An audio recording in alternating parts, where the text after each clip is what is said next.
G'day, I'm E.T. here, and I'd like to extend the debate about Professor Brian Cox a little further to help lighten the debate up.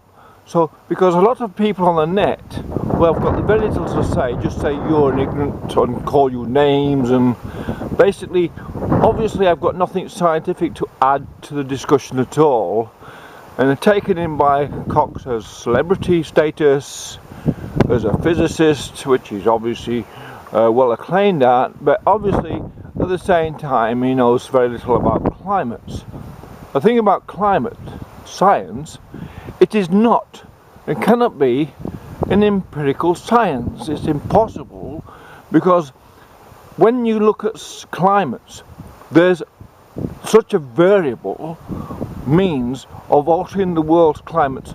We're not quite sure, no matter how they define it, how many variables are influencing the climate in any particular time.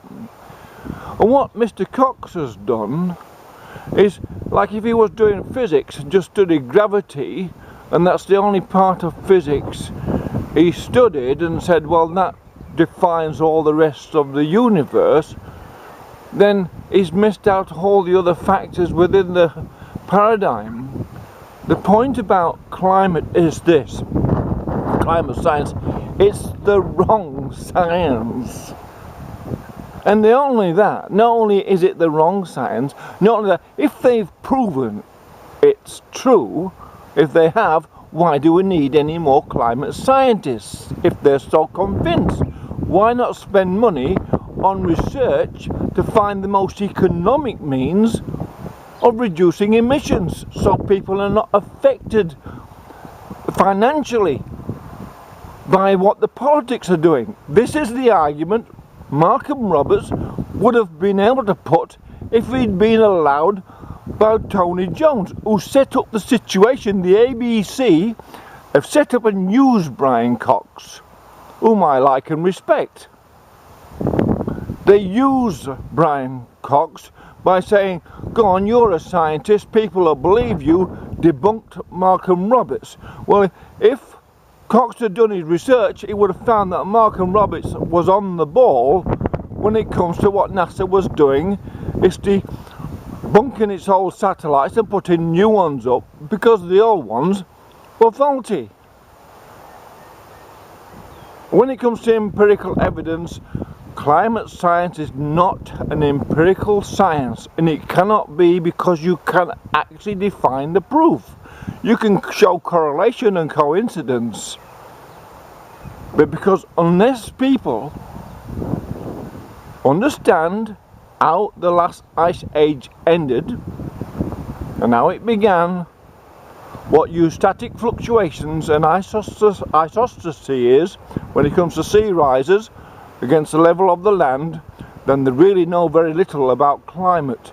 And also, when it comes to cyclones, there's a lot of confusion out there of what causes cyclones and what causes their intensity, and most people do not realise cyclones, like the one off northern Australia, at the same time as the earthquake, or just after the earthquake at Christchurch, one what shattered Christchurch, are directly related. It's called the pressure cooker theory. The Earth's one big pressure cooker. The more snow that builds up on the Antarctic, the greater pressure into the Earth, the more tectonic fluctuations there are, and more movements, the more earthquakes, the more heat into the oceans.